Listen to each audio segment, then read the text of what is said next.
বঙ্গবন্ধুর পক্ষের লোক হয়ে কালকে যে কাজটি করেছেন, বিগত দিনে সংসদে ৩০০ আওয়ামী লীগের যে এই সংসদ সদস্য ছিল, মহিলা টইলা মিলিয়ে ২৯৯ জন এরকম কথা কোনোদিন বলতে পারেনি।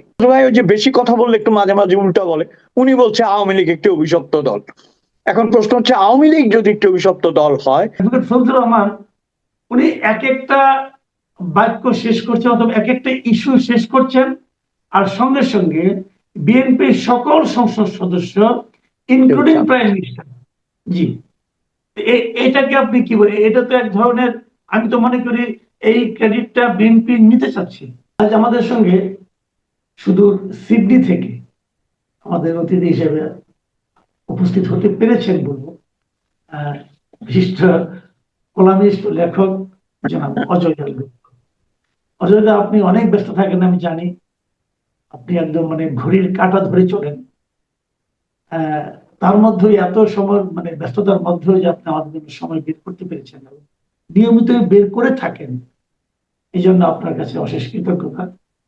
আশা করি আপনি ভালো আছেন। ধন্যবাদ আপনাকে। আমি ব্যক্তিগতভাবে আপনাকে এবং এই অনুষ্ঠানটির কথাবার্তা আমার কাছে পছন্দ হয়, এবং আমি আমি আসলে লয়াল টাইপের মানুষ, বুঝতে পেরেছেন? ওই যে মুক্তিযুদ্ধে বিশ্বাস করেছি ওইটা থেকে নড়তে পারি না, ওই যে প্রগতিশীলতায় বিশ্বাস করেছি এটা থেকে নড়তে পারি না, ওই যে আপনার জনকণ্ঠে লিখতাম প্রথম আলো বলার পর জনকণ্ঠ ছাড়তে পারি নাই, এই যে মাসুদ কামালকে ভালোবাসি এটা ছেড়ে যেতে পারি না, এরকম আর কি।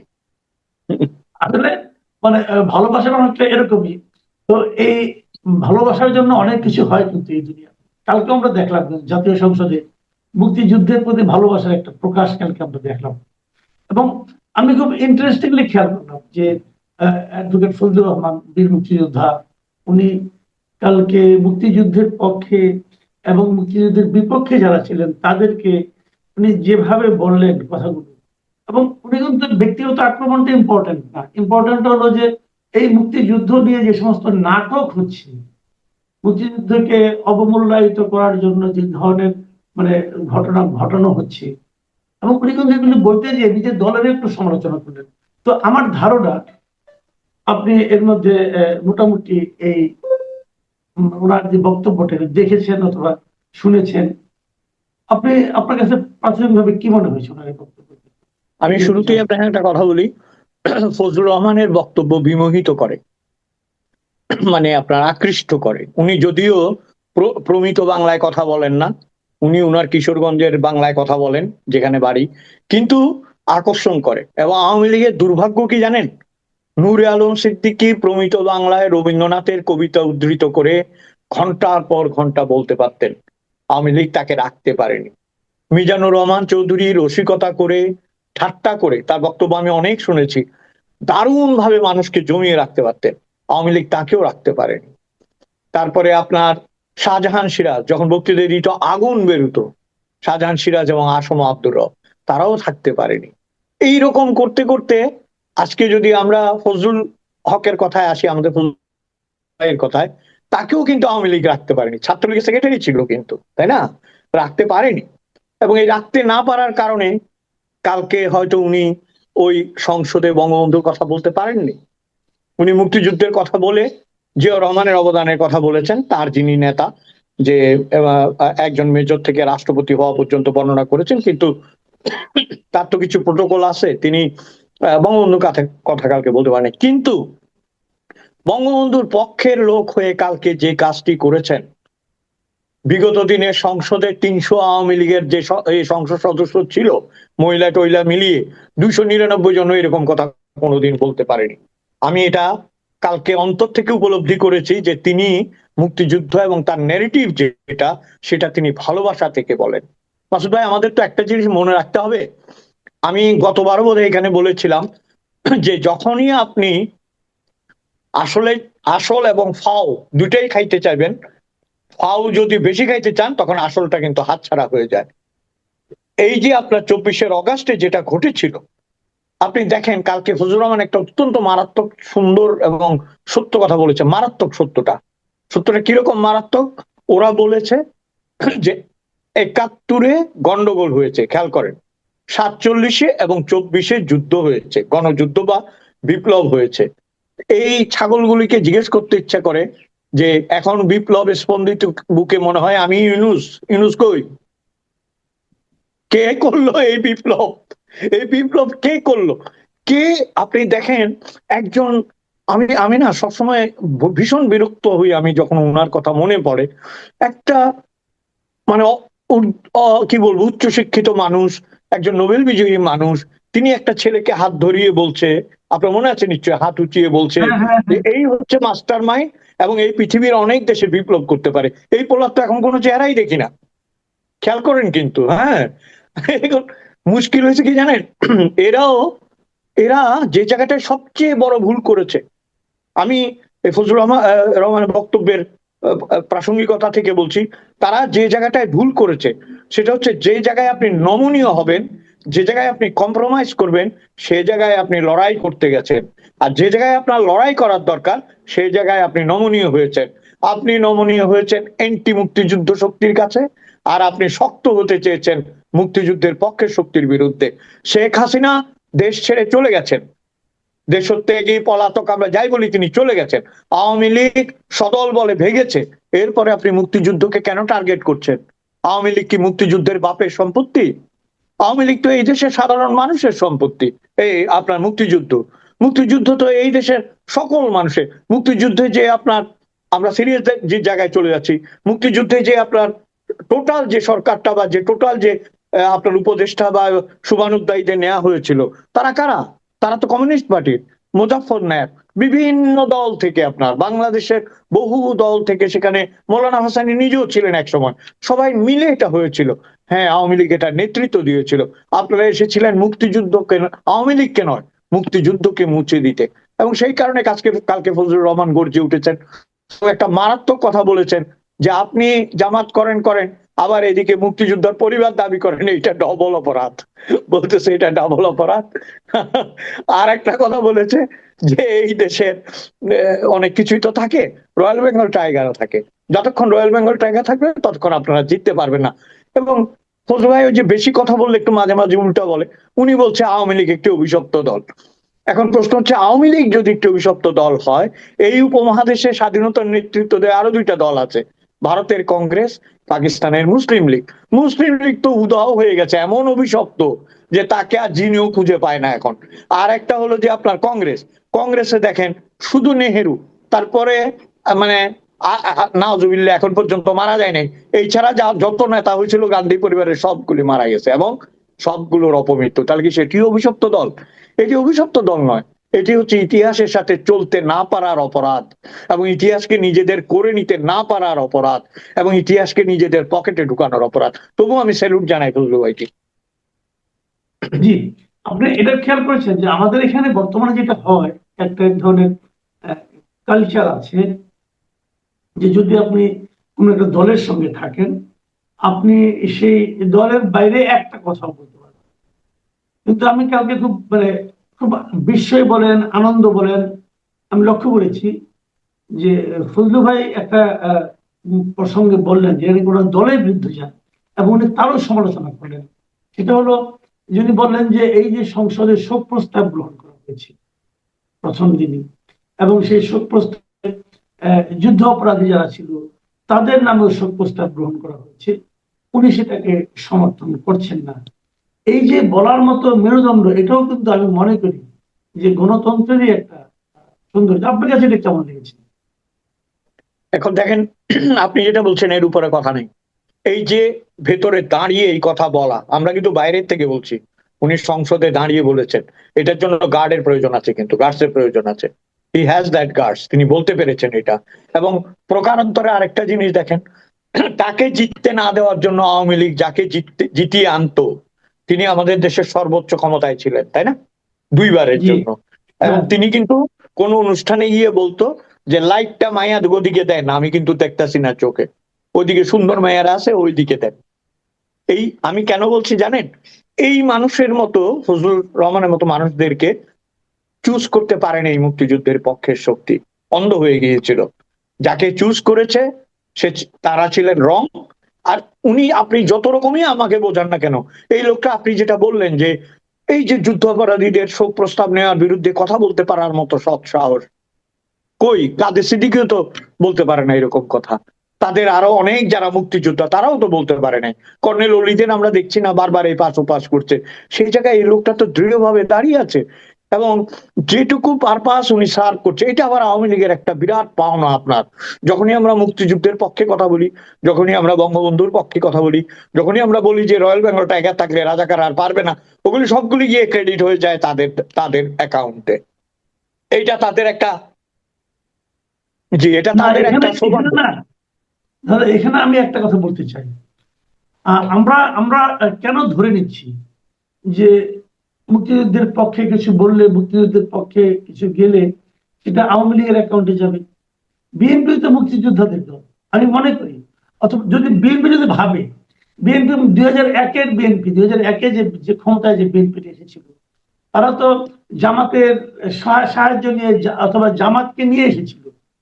তখন তারা জামাতের সহযোগী দল ছিল। তো দলেরও তো চেঞ্জ আসে, চিন্তারও চেঞ্জ আসে। এবার তো তারা জামাতের সহায়তা নিয়ে ক্ষমতায় আসেনি, বরঞ্চ জামাতের দিকে থেকেছে মুক্তিযুদ্ধকে ডিফেন্ড করার জন্য। এই প্রজেক্টে এরা নেমেছে মুক্তিযুদ্ধকে উজ্জীবিত করার জন্য, মুক্তিযুদ্ধের গৌরবকে মহিমান্বিত করার জন্য। আমি যদি এভাবে ধরি তাহলে তো এই ক্রেডিট মানে আপনার জামাত অথবা রাজাকার বাদে আর সকলের অ্যাকাউন্টে যাবে। এখন কে কতটুকু নিতে পারবে তার উপর নির্ভর করবে। আপনি ঠিক বলেছেন, কিন্তু এখানে একটা ব্যাপার আমি একটু বলি। আমি কেন বলেছি কথাটা, সেটা হচ্ছে 71 থেকে মানে 52 থেকে 71, 69, 71, 75 পর্যন্ত ইতিহাসটা আওয়ামী লীগের সাথে এবং এই ইতিহাসের নির্মাতা আওয়ামী লীগ।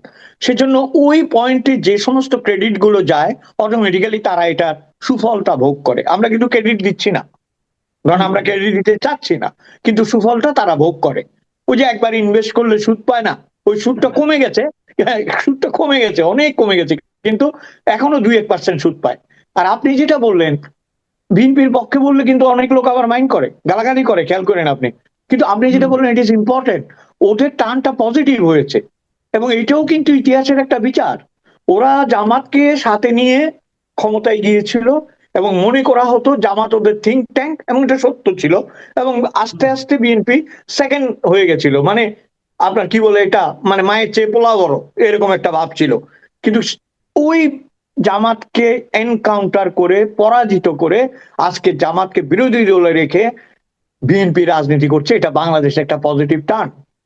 এবং এটা বিএনপি কে বলুন। আপনি আরেকটা জিনিস খেয়াল করেছেন কিনা জানেন, আপনি ভিডিওটা দেখেছেন কিনা আমি জানি না, যদি আপনি ভিডিওটা দেখেন তাহলে আমি একটা জিনিস খুব বারবার খেয়াল করেছি যে অ্যাডভোকেট ফজলুর রহমান উনি এক একটা বাক্য শেষ করছেন অথবা এক একটা ইস্যু শেষ করছেন, আর সঙ্গে সঙ্গে বিএনপির সকল সংসদ সদস্য ইনক্লুডিং প্রাইম মিনিস্টার, জি এটাকে আপনি কি বলেন? এটা তো এক ধরনের, আমি তো মনে করি এই ক্রেডিটটা বিএনপি নিতে চাচ্ছি।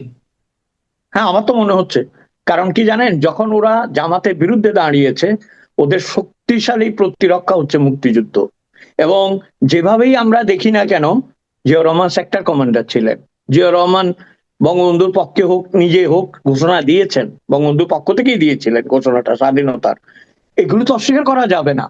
হ্যাঁ, এবং আপনার আজকে আমি তো সেটাই বলছি আপনাকে, সময় কিন্তু থেমে থাকে না। ইংরেজিতে একটা কথা আছে না যে ইয়ে কি বলে, নেচার এমটি স্পট পছন্দ করে না, no, nature doesn't like the empty spot. সে ভর্তি করবেই। আওয়ামী লীগ রাজনীতি করতে পারছে না, আওয়ামী লীগ তো অনলাইন অ্যাক্টিভিটিস দল হয়ে গেছে এখন, অ্যাক্টিভিটিস দল, নানা জায়গায় অনলাইনে তারা তাদের প্রচার চালাচ্ছে, এই করছে সেই করছে, কিন্তু মাটিতে নামতে পারছে না। এবং এই যে মাটিতে নামতে না পারা, সেই শূন্যতা প্রকৃতি দীর্ঘদিন খালি রাখবে না। যদি না আসতে পারে এবং যদি দুর্বল হয়েও আসে, বাকি জায়গাটুকু ভর্তি হয়ে যাবে, হয়তো সেদিকেই অগ্রসর হচ্ছে বিএনপি। আমাদের অপেক্ষা করতে হবে এটা দেখার জন্য। এবার আমরা একটা অন্য প্রসঙ্গে একটু আসতে চাই। আপনি জানেন কিনা, আপনি যখন আপনার সঙ্গে আমি রেকর্ডিং করছি, ঢাকায় প্রচন্ড ঝড় বাদল হচ্ছে, বজ্র বৃষ্টি হচ্ছে, এবং আমি যতদূর জেনেছি যে হাওর এলাকায় কিন্তু কালকে ফজলুর রহমান বলেছেন যে হাওর এলাকায় বৃষ্টি হয়েছে, ফসল নষ্ট হয়ে গেছে।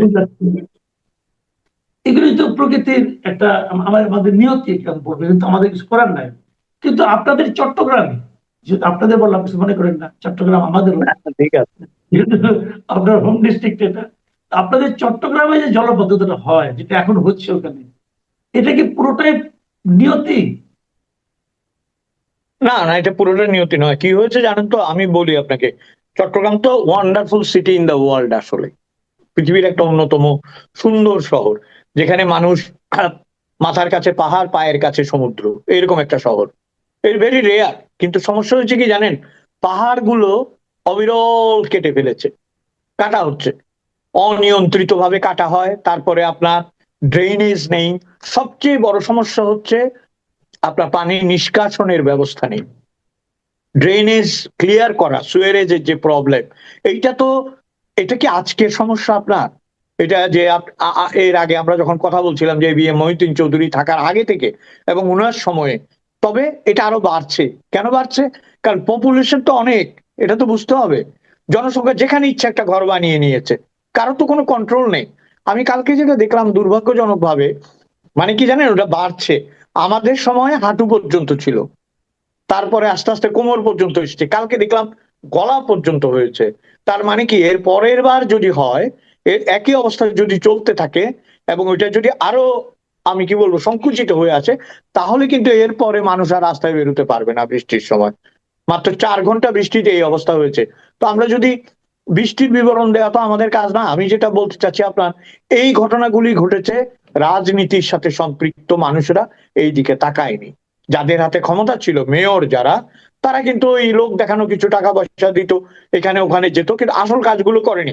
আসল কাজগুলো করার জন্য আমরা কালকে কোথাও পড়ছিলাম যে মাহাতির মোহাম্মদ 20 বছরের বেশি সময় মালয়েশিয়া থাকাতে মালয়েশিয়া উন্নত হয়েছিল। সিঙ্গাপুরের লির কথা বলছে, 21-22 বছর থাকাতে আপনার এটা হয়েছিল। কিন্তু একই সাথে আপনি দেখেন, এটাও মানতে হবে, ভেনিজুয়েলাতে হুগো সেভেজ দীর্ঘ সময় থেকে ওই দেশে 12টা বাজায় দিছে। হ্যাঁ, আবার আপনার আর্জেন্টিনা, ওই দেশের প্যারন না কি জানি নাম ছিল, ওই লোক দীর্ঘ সময় থেকে আর্জেন্টিনাকে উন্নত থেকে প্রায় দরিদ্রের দিকে ঠেলে দিয়েছে। তো কাজেই বেশি সময় থাকলে হবে না, বেশি সময় থেকে বেশি সময় ধরে কাজ করতে হবে। চট্টগ্রামে এই পানি নিষ্কাশনের এই সমস্যা সহজে যাবে না। এটি পাহাড় এবং আপনার, আমি বলছি, সাগর অধ্যুষিত একটা এলাকা।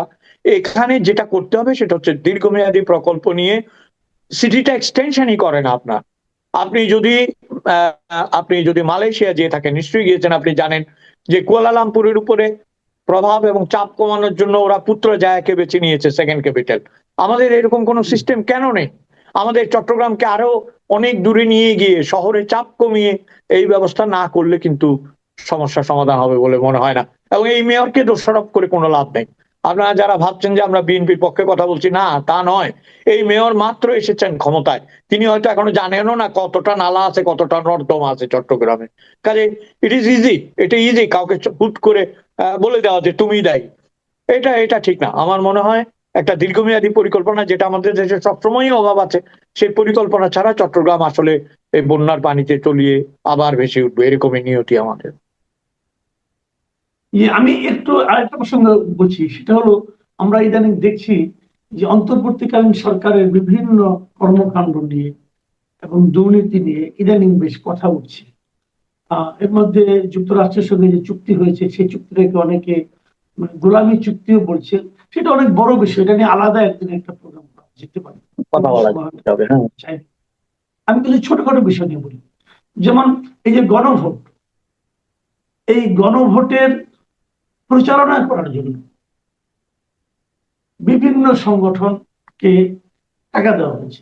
বাংলাদেশ ব্যাংক টাকা দিয়েছে, ব্যাংকার্স যে অ্যাসোসিয়েশন আছে, অ্যাসোসিয়েশন অফ ব্যাংকার্স বাংলাদেশ, মানে বিভিন্ন ব্যাংকের যে নিয়ে যে অ্যাসোসিয়েশন, তারাও টাকা দিয়েছে। তো অনেকে নিয়েছে, বৈষম্যবিরোধী ছাত্র আন্দোলন নিয়েছে, ডিবেট ফর ডেমোক্রেসি, এরকম এনজিও টেনজিও আছে, সংগঠন আছে, এরা নিয়েছে। কিন্তু যে সংগঠনটাকে আমরা খুবই গুরুত্ব দিই এবং মানে ভালো মনে করি, যাদের বিবেক মনে করি, সেই সুজনও দেখলাম, মানে বদিউল আলম মজুমদারের সুজন, এটাও দেখলাম যে 2.5 কোটি টাকা অনুদান দিয়েছে এই অ্যাসোসিয়েশন ফর ব্যাংকার্স থেকে। তো অ্যাসোসিয়েশন ফর ব্যাংকার্স একটা সংগঠন, এটা তো সব না, আরো অনেক সরকারি ভাবে অনেক অনুদান গিয়েছে। তো হয়েছেটা কি গণভোটের নামে আসলে এটা? আপনি তো এমন একটা কথা তুললেন এবং বললেন যে বিবেক, আপনি কিভাবে তাদেরকে বিবেক বলছেন আমি ঠিক জানি না। এরা হয়তো বিবেক ঠিকই, কোন বিবেক জানেন? যাত্রা গানের বিবেক আছে না, যে নায়ক নায়িকার মিলন হচ্ছে না, আয়সা 2 লাইন গায়া দিল, তারপরে ধরেন বাপে ছেলেকে ঘর থেকে বের করে দিচ্ছে, বা মেয়েকে প্রেম করেছে বিয়ে করে দিচ্ছে, মেয়েটা স্টেজের উপর মুখ থুবড়ে পড়লো, আর বিবেক এসে বললো হায় রে আমার কলজা ভাইটা যায়। কিন্তু বিবেক এটা কইয়া কিন্তু ওইদিকে গিয়ে ওই একে বলতেছে যে ভাই আমার টাকাটা দেন, আমার যাবার টাইম হয়েছে, বুঝছেন? ওর যে 50 টাকা 100 টাকার কন্ট্রাক্ট ওইটা নিয়ে কিন্তু চলে গেল। এই বিবেক তো সেই বিবেক আপনার। আপনি যে বদিউল আলম সুজনের কথা বললেন, খুব বিনীতভাবে আমি একটা কথা বলি, বদিউল আলম সুজনরা আমাদের দেশের কি কাজে লেগেছে? আমাদের এখন তারা প্রশ্ন করতে পারে আপনারা কি কাজে লেগেছেন? আমরা অন্তত মহৎ চিন্তাটা করার কাজে লেগেছি, ভালোটা চিন্তা করার কাজে লেগেছি। আপনারা এই যে গণভোটের কথা বলছেন, মাসুদ কামাল ভাই, এটা তো নতুন কিছু না। যে লোকটি এটার প্রধান হয়ে এসেছিল, তার লেখা আপনি প্রথম আলো ছাড়া আর কোথাও দেখেছেন? তাকে আপনি তৃতীয় মাত্রা ছাড়া আর কোথাও দেখেছেন? আজকে তৃতীয় মাত্রা হয়তো তার রূপ পরিবর্তন করেছে নানা কারণে, মানে আমি বলছি হোস্টের কথা, কিন্তু যতদিন আপনার এই আমাদের আলী রিয়াজ ওখানে ছিলেন, তাকে এককভাবে রাখা হতো, প্রায়োরিটি দেওয়ার কথা। আমি ওই আলোচনায় যেতে চাই না। এই যে প্রথম আলোর বদিউল আলম সুজন, একই জিনিস, একই অঙ্গে এত রূপ ওরা। এবং আপনাকে আমি একটা কথা বলি, ওরা কোথায় আটকে গেছে জানেন? আজকে গল্প হয় নাই, কিন্তু একটা গল্প বলি আপনাকে। ওরা আটকে গেছে ওই জায়গাটায়, একটা লোক যাচ্ছিল রাস্তা দিয়ে, হঠাৎ একটা ময়লা দেখে বলতেছে, আবার পিছায় আসছে, বলতেছে এটা আমার কেন জানি মনে হচ্ছে বিষ্ঠা, মানুষের গু। তা বলে কি, আচ্ছা আমি যে আন্তাজি বলতেছে মানুষের গু, এটা কি আসলে গু? একটু করে দিয়ে বলছে না হলুদ তো, তার মানে কি? আবার চিন্তা করতেছে, বলে না এত তাড়াতাড়ি কনফার্ম হওয়া ঠিক না, একটু করে নিছে, নিয়ে এরকম শুকিয়ে বলতেছে গুয়েরই তো গন্ধ লাগতেছে। বলে তারপরও আমার আরেকটু কনফার্ম হওয়া দরকার, একটু করে জিব্বাতে লাগাই বলতেছে কি ভাগ্য ভালো আমি এটা পা দিয়ে মারাই নাই। বুঝছেন আপনি? হ্যাঁ, ওরা সব খেয়ে ফেলেছে, ওরা গুঁয়ো খেয়ে ফেলেছে, খেয়ে বলছে ভাগ্য ভালো আমরা এই পথে আসি নাই। এই বিবেক ভাই আমাদের প্রয়োজন নেই, এই বিবেক জাতির প্রয়োজন নেই। এবং আপনি দেখেন, যেটা বলছি একটা সিরিয়াস কথা বলি, এই গণভোট ইতিহাসের আস্থা করে গেছে অলরেডি, আরো যাবে, এবং একদিন আমাদের নতুন প্রজন্ম এটা নিয়ে হাসাহাসি করবে। এরকম গণভোট আগেও হয়েছে বাংলাদেশে, এর চেয়ে বেটার, কিন্তু ওগুলিও টিকে নেই, কেউ মনে রাখে নাই।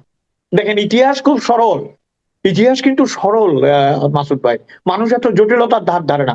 মানুষ জানে বাংলাদেশ মানে বঙ্গবন্ধু শেখ মুজিব, মানুষ জানে বঙ্গবন্ধু শেখ মুজিব পরে আসছিল জিয়াউর রহমান, জিয়াউর রহমানের পরে এরশাদ, এরশাদের পরে খালেদা জিয়া, খালেদা জিয়ার পরে হাসিনা। নো আদার পিপল আর দেয়ার, নো আদার পিপল। এইসব আপনার এই কি বলে রিসেট বাটন, আমি আমি আবারও বলছি আপনাকে, আপনি আমাকে আবার ওই জায়গায় আনিয়েছেন, ওই গরুর রচনা মতো আবার পুকুরে ফেলছেন আপনারে আমারে আপনি, বুঝছেন? ওই পুকুরে গেলেই আমার কি মনে হয় জানেন তো, এই লোকটার কোনো টান ছিল না আমাদের দেশের প্রতি। ইভেন যারা আমাদের মুক্তিযুদ্ধের বিরোধিতা করে, হয়তো তাদেরও একটু টান আছে তাদের আদর্শের মতো করে, এই লোকটার কোনো টান ছিল না। না থাকলে, if you are not involved in the family, if you are not involved in the society, you can do whatever you do. উনি তাই করে গেছেন, বড় বড় কথা বলেছেন। উনি না বলেছিলেন আমাদের দেশ থেকে লোক নেওয়ার জন্য বিদেশের লোকেরা লাইন দিয়ে রাখছে? কোথায়? 100 জন লোকও তো কোথাও যাবার কোনো খবর দেখি না। তো এই সমস্ত মানে মানুষেরা গণভোটটা, আমি জানি না, আমি শেষ কথাটা আজকে এটাই বলতে চাই আপনাকে, সহজ ছিল না ক্ষমতা হস্তান্তর।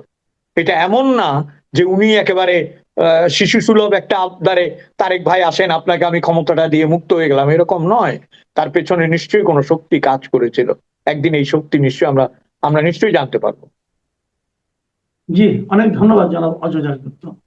প্রিয় দর্শক, আপনারা শুনলেন জনাব অজয় দাশগুপ্ত অনেক কথাই বললেন, কিন্তু যে কথা দিয়ে শেষ করলেন সেটা হলো বাংলাদেশের ইতিহাস নিয়ে এত নাড়াচাড়া যারা করছেন তাদের এটা জানা দরকার যে এই ইতিহাস খুব সহজ ইতিহাস, এটাকে জটিল করার চেষ্টা করা হচ্ছে।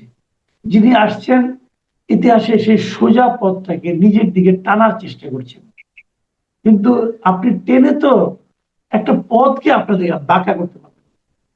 ইতিহাস ইতিহাসের মতোই চলবে, মাঝখান থেকে আপনি ক্লান্ত হবেন এবং একসময় লোকে আপনাকে প্রত্যাখ্যান করবে।